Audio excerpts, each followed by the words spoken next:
44 lives were lost to violence in Lexington just a year ago. I think last year, we were in crisis.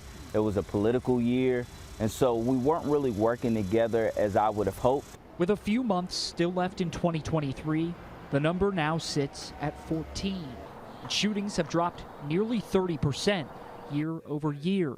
Divine Karama feels they've turned that crisis around by creating more cohesion. There were so many different sectors doing great work, but none of them were communicating. Now that the election is over, we're working together, and I think that's the reason we're seeing this progress. One Lexington has also seen a 35% decline in shootings among the city's youth.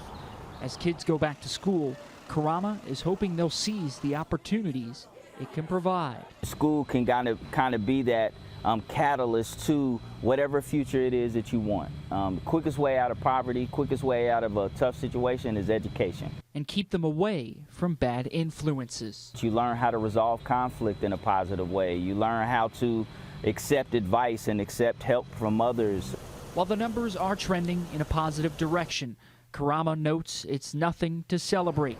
The 13th deadly shooting of the year just unfolded on Tuesday, and he knows the work must continue. There's evil out there that we can't do anything about, but I think the senseless violence we can stop, and as our city continues to evolve, how do we evolve to create alternative pathways for our young people? In Lexington, Jeremy Toms, WKYK.